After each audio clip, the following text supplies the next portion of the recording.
All right, so we've got four lovely students here. Robin's going to pin their videos, and I'm going to try to unpin mine so that you can see them and not me. We're going to have them introduce themselves, and then we have four questions, and for each question, we're just going to have two students respond. And after we get through the questions that we brought forward, we're going to open it up for you folks to ask questions directly of the students. So, question number one, this one's for everybody. If you could just introduce yourself, give us your name, year, program, and give us one word that comes to mind when you think of academic integrity. Bailey, you want to start? Hi everyone, my name is Bailey Thompson and I am going to be starting my third year in my PhD in psychological science. And the first word that comes to mind to me is plagiarism. I don't really know why, I have no reason, but that's the first word that comes to my head. It was a popular one if you saw in the chat. Babaki? Sorry, it's pronounced big. Dang it. It's all good. Hi everyone, my name is Bake Baines. I'm currently in the business management program at the Ted Rogers School of Management. I will be entering my third year in the fall semester, and I'm majoring in economics, minoring in finance. One word that comes to my mind when I think of academic integrity is definitely courage, because courage ties in with integrity, and to not plagiarize, to not go like to all the bad sides of economic misconduct, you need courage for that. So yeah. I love that one. Hetu. Hello everyone. My name is Hetu Patel and I will be going into my third year for computer science, and I'm minoring in business as well. The one word that comes into my mind when I think about academic integrity is efforts. It's kind of underrated, but I always believe like it takes effort to do your work honestly or to plagiarize your work or use AI. So it's all about efforts. Love it. And Sakshi? Hi everyone. My name is Sakshi. I just completed my master's in project management. Just got my transcript yesterday. I'm excited. And the first word that comes to my mind when I hear academic integrity is honesty, which is very close to what Hetu and Bake, I hope that's right, was saying. Because like you need to have that courage, like Hetu really mentioned, and to be honest and to be true to what you're doing. And that's basically what integrity is all about for me. Fantastic. Okay, so next question. In your opinion, what are some factors that could tempt a student to engage in academic misconduct? And what could instructors do to mitigate those factors? I can go first. So with this question, there's two parts to it kind of. So what I think, like some factors that could tempt a student to engage in academic misconduct is definitely how easily accessible these resources are, such as like AI and search engines. Like ChatGPT is so popular. There's now Google Gemini, there's Microsoft Copilot, like there's so many, right? Like all it takes is just like typing a few words on your search engine. So because how reliable and easily accessible stuff like this is, it really kind of tempts the student to not put in the extra effort and to just like take the easy way out kind of. Like I know from experience, even being put in a study group or like in a group setting with different other students, if we need to get a report done or if we need to like quickly look over something, some of the students may be tempted to look at ChatGPT and be like, oh, just write it for me, because you just have to input like 2-3 words or a sentence at most, right? So because how easily accessible that is, it definitely tempts students to engage in academic misconduct. I think another big factor is the lack of awareness of the consequences. I know in the beginning of the school year, profs do go over like in syllabus, like policy, the policy 60 and all the consequences, but being like from the courses of time period from the beginning of the semester towards the end, it kind of fades of how important Policy 60 is and the academic misconduct and all the consequences based around that. So because students tend to forget, students stop showing up to classes and everything like that, they kind of forget, oh, like plagiarism, academic misconduct, dishonesty, like it's so negative and it can impact your future and your school career in such a negative way. So to mitigate these factors, I think definitely not only at the beginning of the course, but throughout the whole course, they can emphasize different workshops and different helping tools that students can go to. I know we have a lot of tutoring centers and writing help centers and stuff like that. And then also promoting that growth mindset of we don't want to just be stagnant in a place where, oh, AI is accessible, we can just use it. But no, rather putting in that extra effort and actually challenging ourselves and using our critical thinking skills to progress within our education and within our personal life as well. Yeah. I love the growth mindset thing. Yeah. In my opinion, academic misconduct as a student, I understand that it's more about, it's not always just going directly and plagiarizing a whole research paper. It starts slowly. Like students, they'll be doing their work and they'll be like, oh, this is someone using AI to understand their notes or maybe be productive in their classroom, and then that takes them to like use the same system to solve like their assignments or something, or their labs or their projects.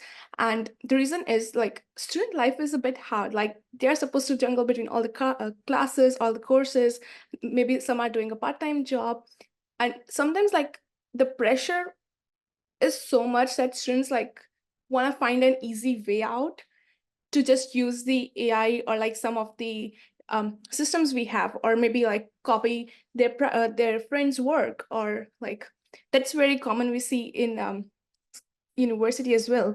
So maybe that's the reason, like peer pressure, or maybe they have like high expectations from their course, or maybe like they weren't so caught up with their coursework from the beginning of the semester, and then they're like under pressure that they have to get it.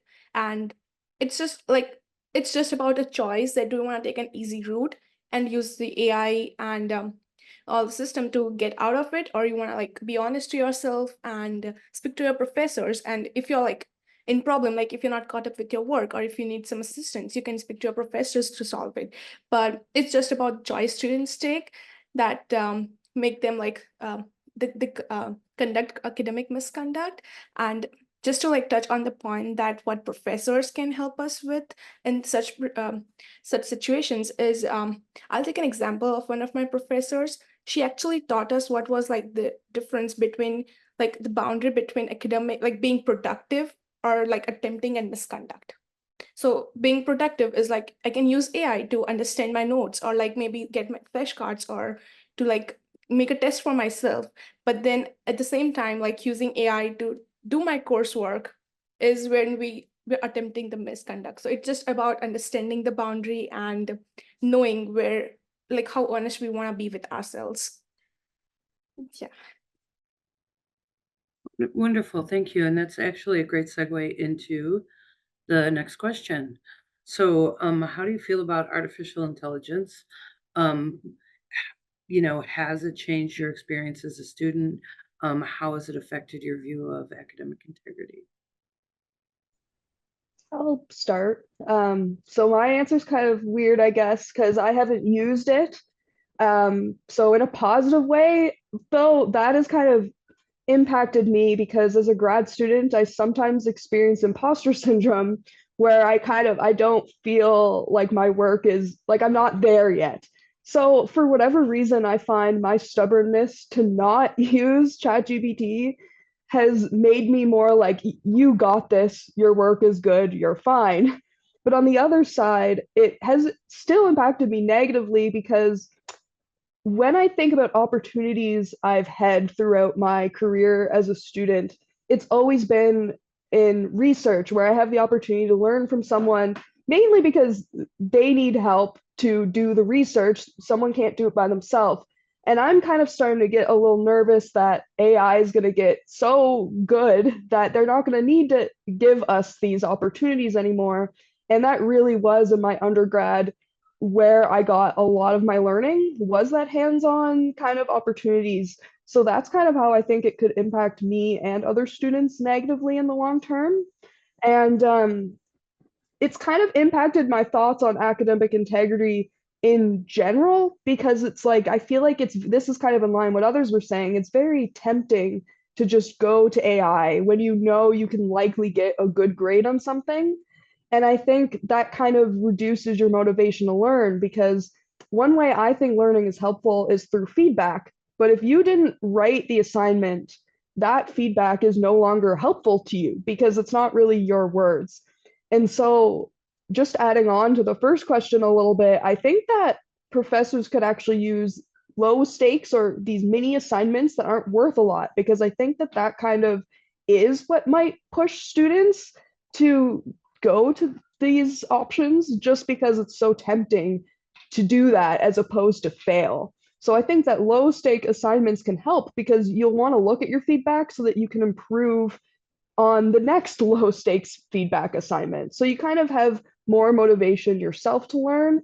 And then I think that that will just impact academic integrity in general and make you feel more motivated to learn yourself. Yeah.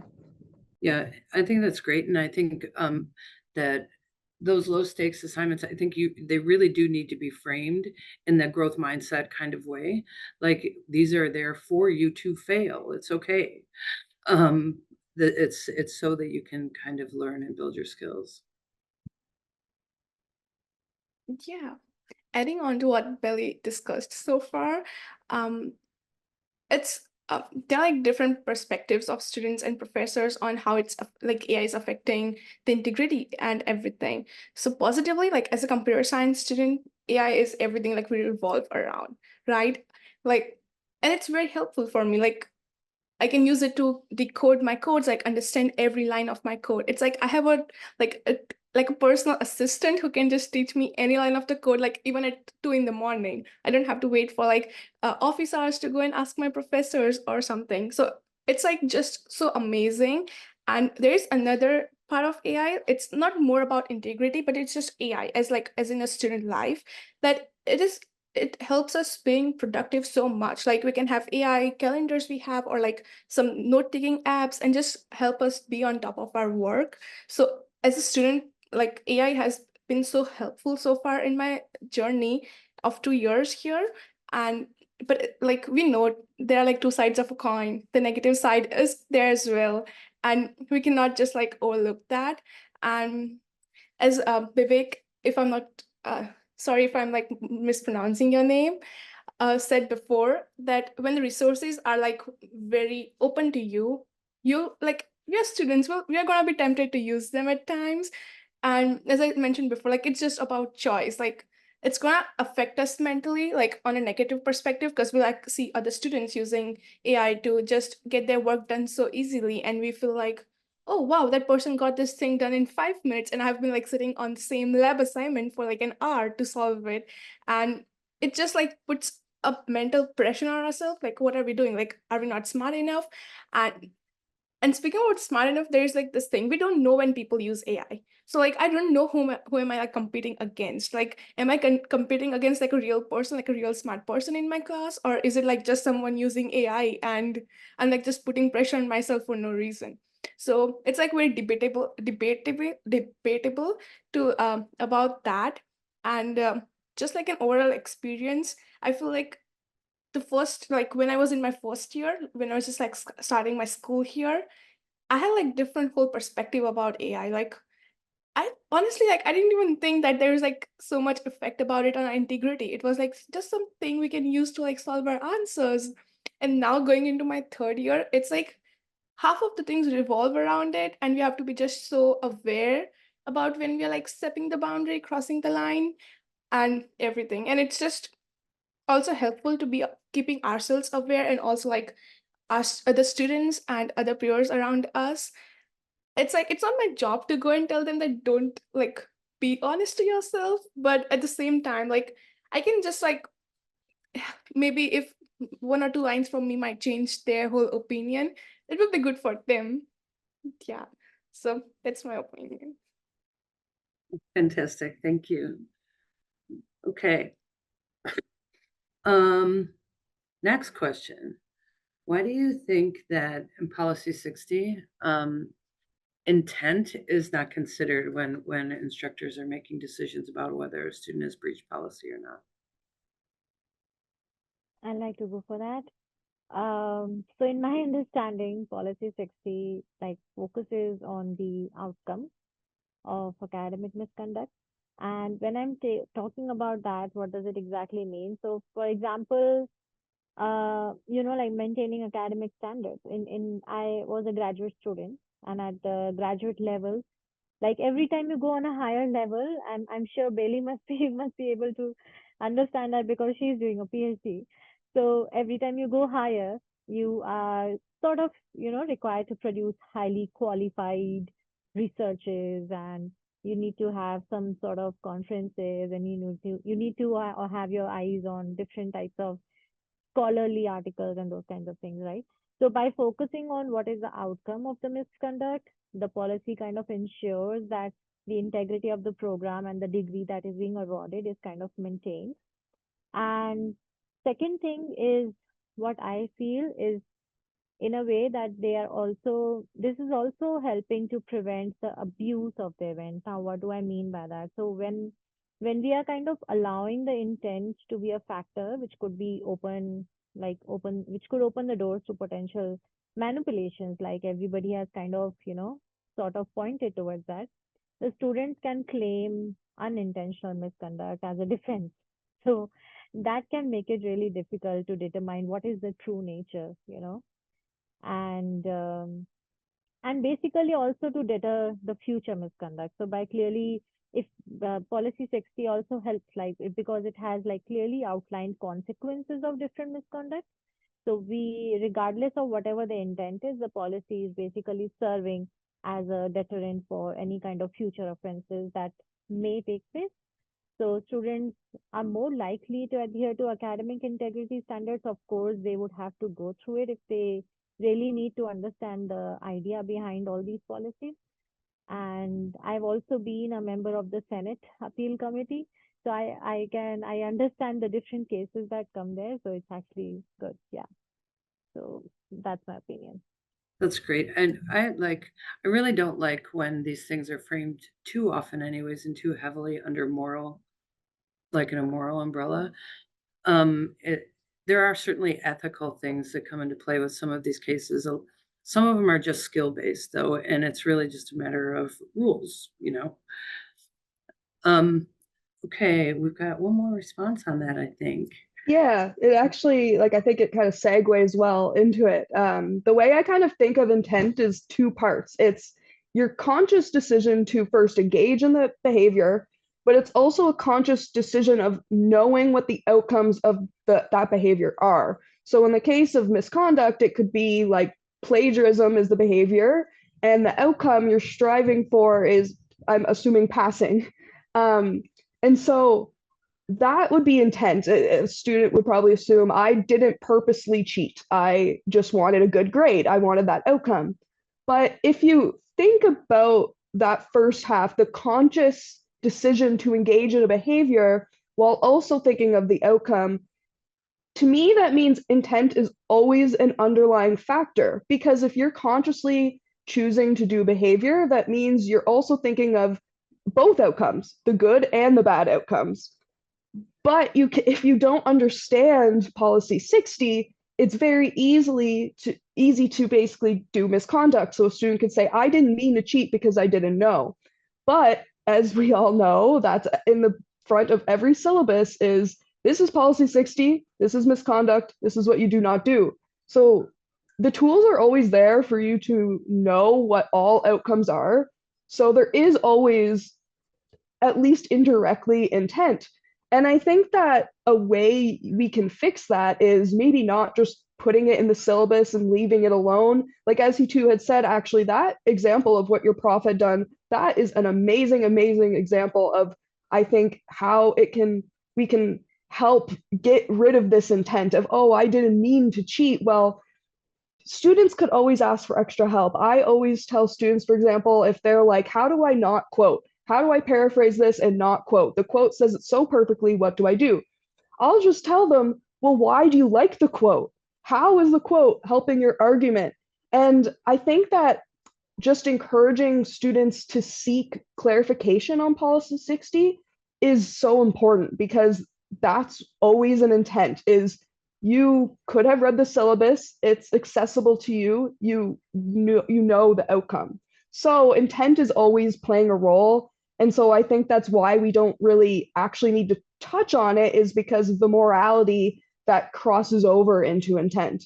We don't think they're a bad person, it's just they they didn't understand the outcomes when they reasonably ought to have. So yeah. I don't know. I think you should be in law, perhaps. Okay, that was great. Thank you both.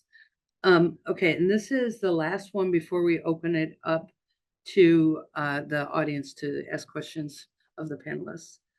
So, what is one thing that a professor has done in the past that encouraged you to engage ethically with your work? I can start off.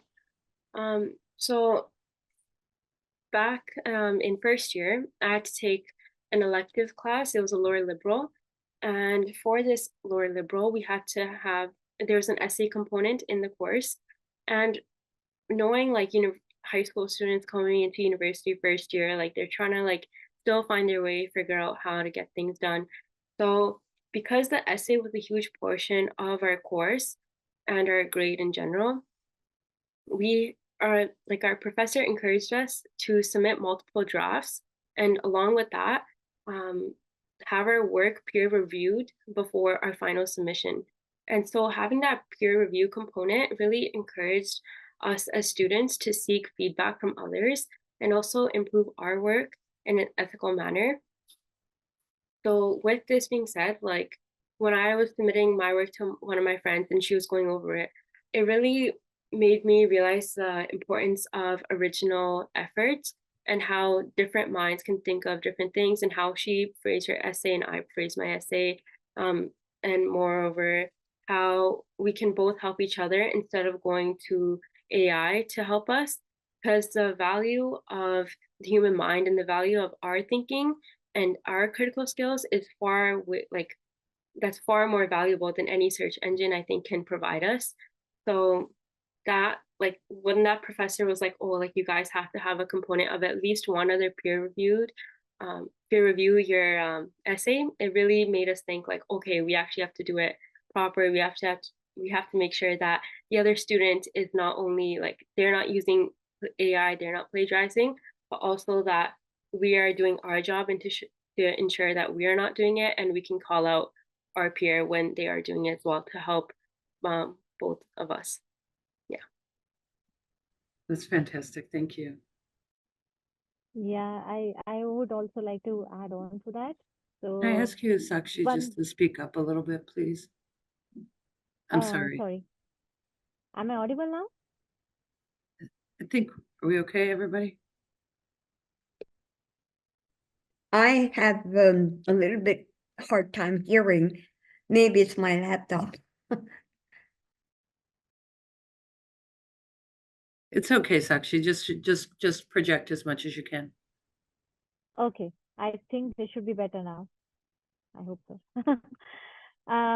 Okay, so one of the most interesting things that one of my professor did was, I didn't know that one of my professors was actually into martial arts in her personal life, and we were about to start our course which was related to project planning, and everything, like everywhere, integrity has to be maintained. Like I'm from a building construction industry. If I don't maintain integrity, the buildings that you are sitting inside right now would not be made with the right material and the right products, and the outcomes would be disastrous, right? So you just cannot be unfaithful, kind of thing, right? So my professor compared the academic integrity thing to a martial arts principle, which was very interesting, and that kind of resonated deeply with me. And just as martial arts, she was trying to, like, she showed a picture in which there was a person who had like a karate kind of pose, and it strives for there are different types of ethical principles there that they mentioned. That, for example, integrity is a big part, because like a martial artist who needs to adhere to strict codes of conduct and maintain similarly we maintain academy to kind of uphold the honesty and avoid cheating and plagiarism. The second one was courtesy, which was also a part of martial arts, and it is actually a principle you can go and check, which kind of shows that you need to have respect for your opponents and your training partners. So similarly, as students, we should be treating our classmates and professors with 100% courtesy and respect. You know, the self-control and indomitable spirit were the last two ones. In which again, in martial arts, if you're not self-controlled, you don't have a focused training, then you cannot go ahead in your game, right? So it's the same. And perseverance and resilience to overcome challenges, which again you can relate to academics. So that whole perspective kind of changed my whole viewpoint, and I was really excited to, like, it became easy to implement academic integrity. So yeah. It's very interesting. Thank you so much. Okay, these folks are incredibly well spoken, and I am sure that a lot of folks have questions directly for them. If you have a specific student you'd like to ask a question to, feel free to identify them, or you can just ask a question to the panel in general, and they can choose who wants to respond.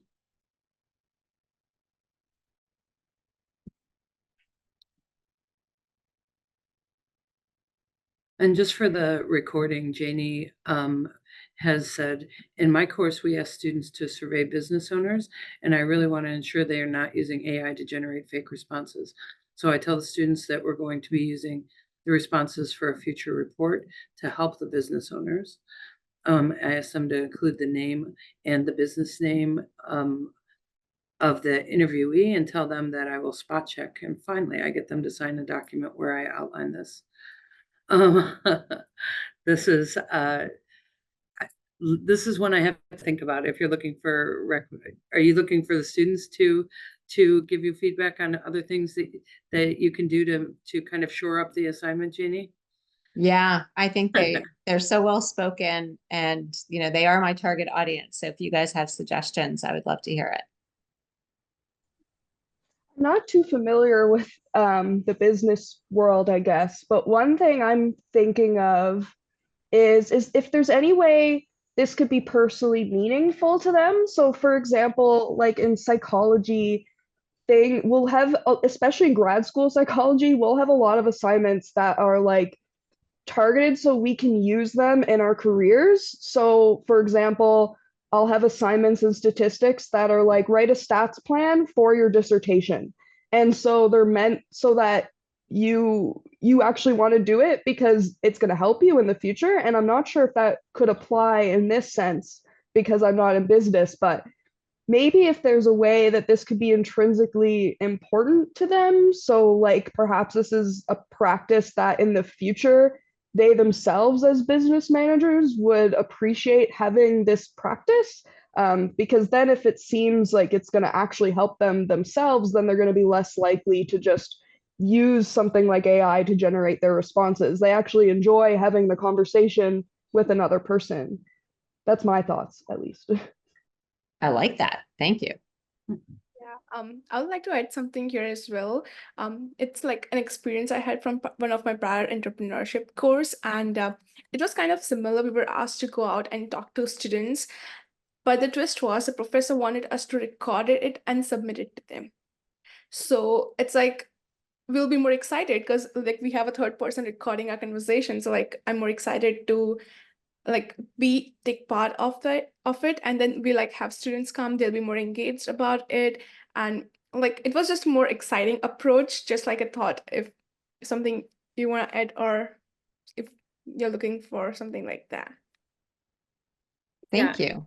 One other point to add on, from a business student myself, like connections and networking is the most important thing that we're taught, especially in TRSM. So if the course or like if the assignment specifically asks you to like reach out to different businesses and different business owners and stuff, I would think like at least from my perspective as a student, I would want to actually reach out to them and make that LinkedIn connection, keep that network, and actually move forward with them. Because at the end of the day, like your network is your like that's where you're gonna make your money from. Like that's the most valuable people you have, right? So just emphasizing the fact that like this is not only for an assignment but for your personal growth as well, and you can use this in the future, right? Because it is like making that connection and then reaching out to them in the future being like, oh, remember when I interviewed you for this, right? So it's just like a way to branch out and get yourself out in the industry as well. Excellent, excellent. Yeah, that really resonates with me. And I think what you all have talked about is just getting the students to be excited about it and really want to do it for their own personal growth. And so, and I think that that applies broadly to everyone here, probably, and everything that we're thinking about. So thank you. You've made this very concrete. I appreciate it. Thanks so much. We have a question from Sebastian. I have a response, but I'm gonna see if the students have a response. Some of my peers are concerned that they might come under suspicion for misconduct for using generative AI when they did not. What can students do to ensure that they are not only following conduct rules, but are able to show that they have done so? I suggest a paper trail. For me personally, I have just because I have anxiety, I get worried that I'm like, am I going to be accused of AI? Because I've seen just anecdotally people saying my dissertation from 10 years ago has been flagged as AI just because. So I always do keep a paper trail anyway, but I find myself sometimes being like super like, no, this is my work. So I think that encouraging students to use a paper trail is really a really helpful way, because it's if someone accuses you of using AI, you at least have something that's like, I these are my thoughts though, and here's my work to show that. And I think another thing to say specifically is to have that in a different document. I think that that's extremely helpful, because if you have it in one single document, it's harder to show your paper trail. Like, I think it's harder to kind of show, I guess. So if there's even more nerves above and beyond a paper trail, I guess just trying to keep multiple paper trails is would be my next piece of advice. And I guess it's just worth noting that Google Docs, Google Slides, Google Sheets, all of those have a detailed version history that you can share to demonstrate your work process. So if you were to be accused of academic misconduct, you can share edit access with your prof so that they can see the version history, and they see every single thing that's typed. So, you changed this sentence at 11:46 a.m. on August 21st, and that kind of really does give you evidence of process. Yeah, and to add on to that, I've actually used Google version history a lot, especially with Mhm. group work. It helps Yes. a lot. And also, like Bailey said, documenting whatever you've done. At times, professors are happy if you kind of annex those things and just say that, okay, these are the things that I've referred to, and these are the annexures. They are only here just so in case you are, you need to know the sources. Or maybe just cite your work. I mean, citing always helps. Just cite the work that it's not yours, but you have kind of used it as a part, and you're saying that I was inspired by it, or maybe this was partially, I kind of referred to this particular section in some paper or somewhere, and these are the citations, and here you go. So, and just having all the things in place, there should never be a problem in like having that kind of a issue that, oh my God, if I'm get caught or something like that. Yeah. And for what it's worth, chatbots do have a voice just like we have writing voices, and people will be able to identify it much easier as time goes on. So, Erica asked, do you think the AI tools should be taught in your courses, and how AI can help you be effective in in the subject matter? I can touch upon that. My opinion is I feel like 50-50. Like sometimes it should be, sometimes it shouldn't be. But I think it should be when you're not like telling students to shy away from AI, you're actually encouraging them to use it in a positive light. So when they have access and when they have education on how to use it in a good way and in a way to benefit their education and their learning, and that's coming directly from the prof or the TA, it really impacts the student and plays an effect on how they would use AI to proceed with their future coursework. So I would say using AI as a tool positively and showing how it can help your work and your learning and your thought process positively is definitely an effective way um, to negate students from using it negatively. If that makes sense. Great, thank you. Do we have other questions for our students?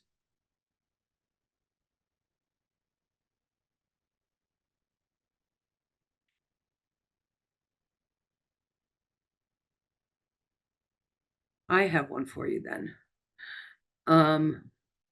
This is a good one.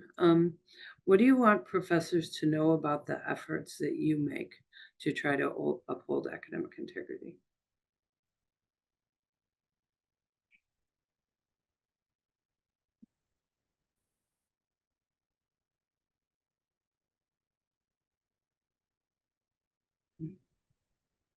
So, I didn't understand. You were saying, what do you want the professors to know about our efforts?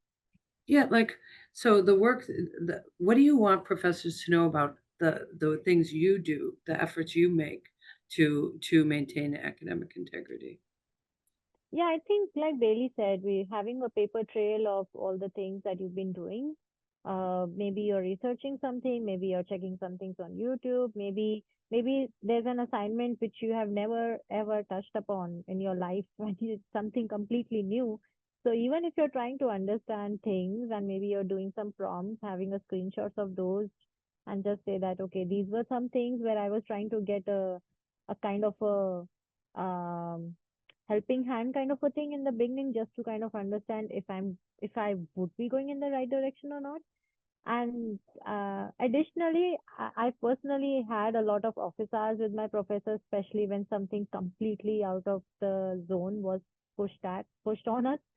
So to kind of say that, okay, these are my things in place front of you, and just tell me if I'm in the right direction or not, or should I just shut down this whole approach and look at another thing. So yeah, I think that's what I would say. Yeah, I would like to add something here. I always believe like there is a story behind every assignment we do, like every weekend. Like, oh, I had like a fun weekend plan with my friends, but I had to sit down and do my assignment, and this was the research I did for the assignment, or some like new stuff I had to learn to get the specific thing done. So it would be like a really amazing idea. You can just like have like a little small paragraph where you can write like a small story note to your professors with your assignment. And, oh, hi professor, it was fun. I'm doing the assignment, and like any thoughts you have or any like specific issue you encountered during the assignment or something.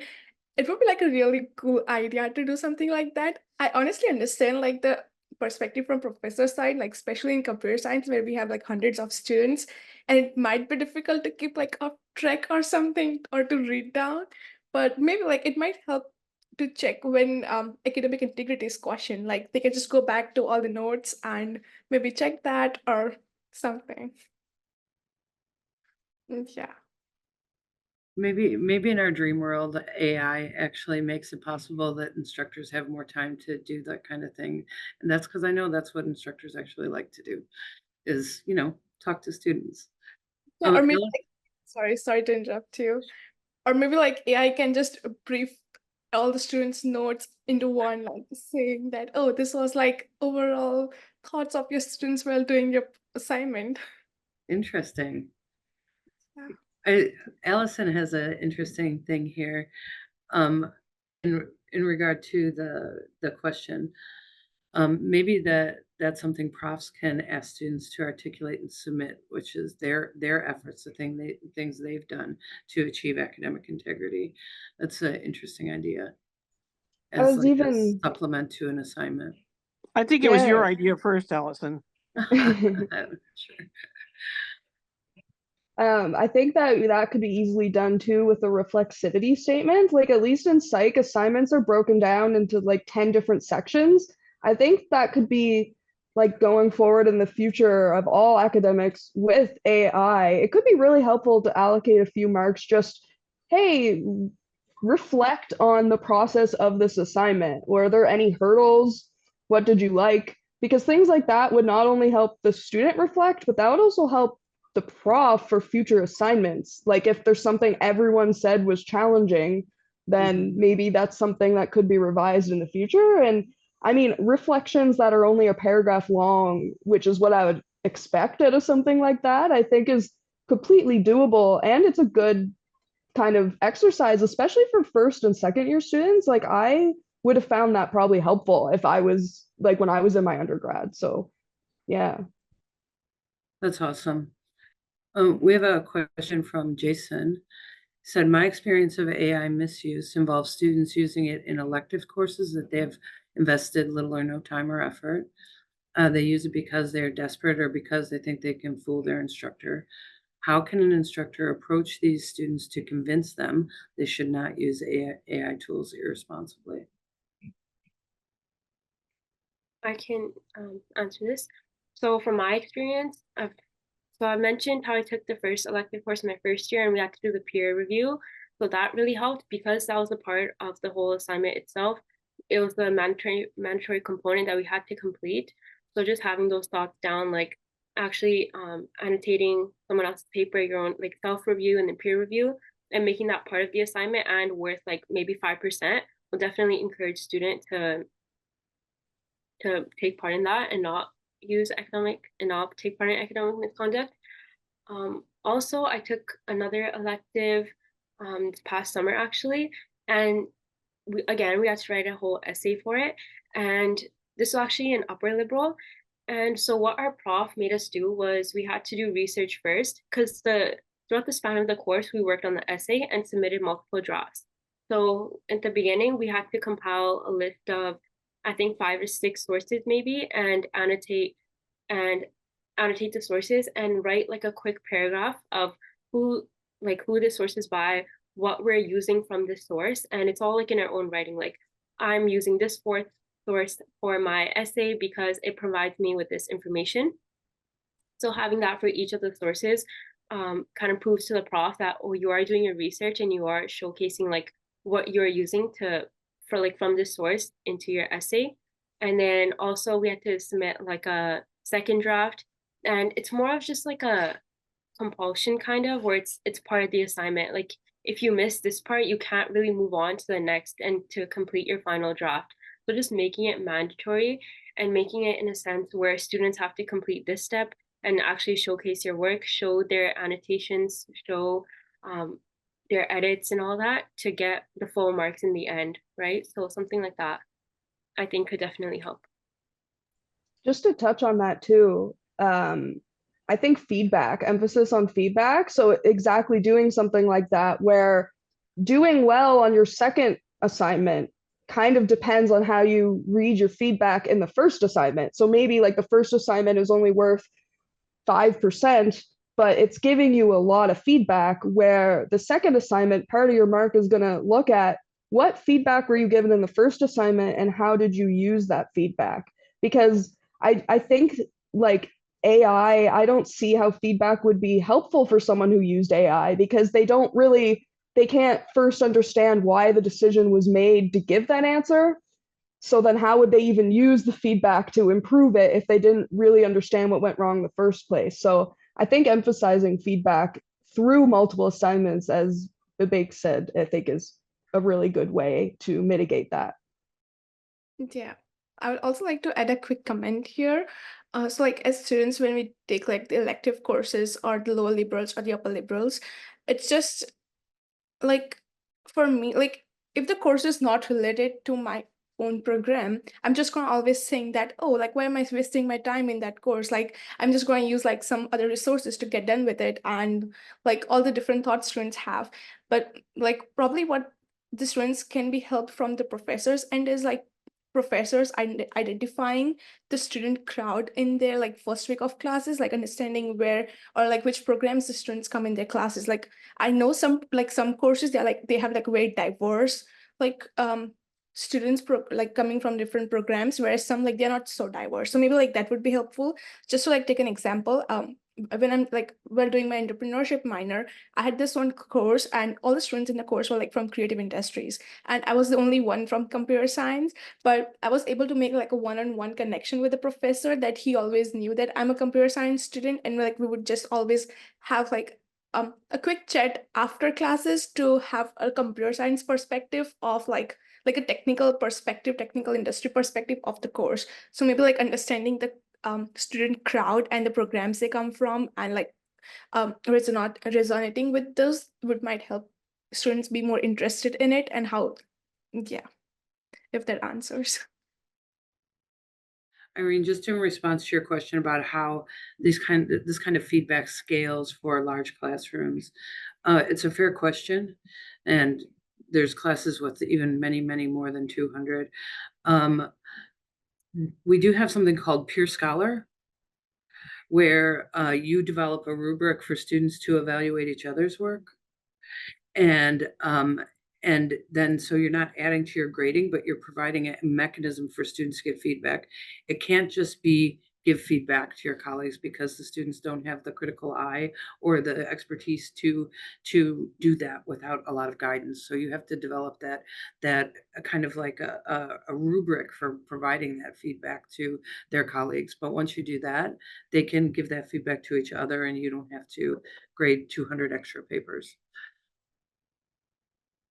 Uh, Other questions for our students? Oh, it's noon. I guess we have to let them go. Um, I I couldn't be more grateful for these four panelists. They're so well spoken, wonderful students. We're lucky to have them at TMU.